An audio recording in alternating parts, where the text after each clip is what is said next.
Hello, my name is Miguel Parga. I am the best-selling author of What They Didn't Teach You in Film School.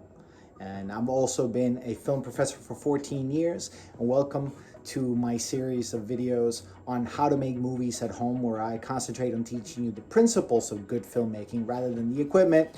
Why? Because the principles don't really change and the equipment changes every other month, pretty much.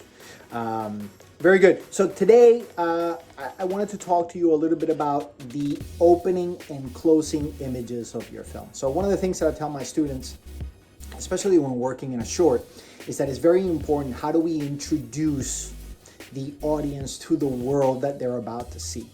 How do we first see that world, and what is the last image on that world that we do see? It delineates the arc of change of your film, and it really gives the audience a chance to understand what the movement that the character is going through is, right?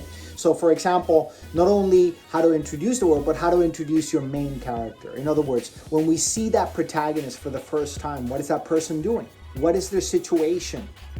Okay, and then at the end of the film, where is that person at? So if we look at films, for example, if you look at something like The Lord of the Rings, now we're talking about 3 films in here, but I think it's a great example of an arc of change in a character.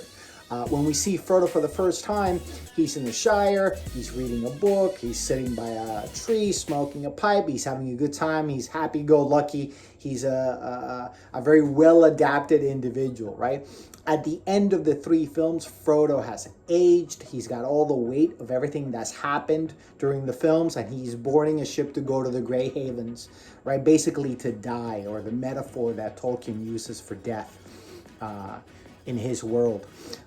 Think about that. Think about that character at the beginning of the film and the character at the end. They're almost 2 completely different people. Why? Because the events of the film have changed them.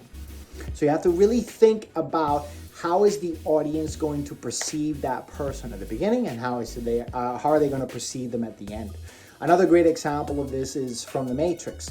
So at first, when we first meet Neo in the first movie, he is a hacker, he's at home, he's not sleeping very well, he's trying to make ends meet by selling illegal programs, right? And he has his computer wake him up and tell him, you're in the Matrix, right? He's confused, there's something in him that knows that he's not in the right place, right? Something inside of him is telling him something is not right.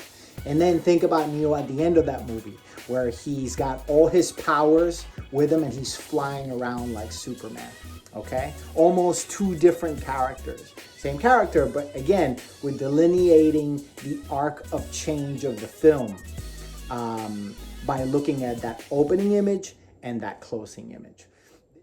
If you like the content and would like to hear more about future seminars, projects, and the upcoming release of my new book, How to Make Movies at Home, subscribe to the channel and follow me on social media. Thanks for watching.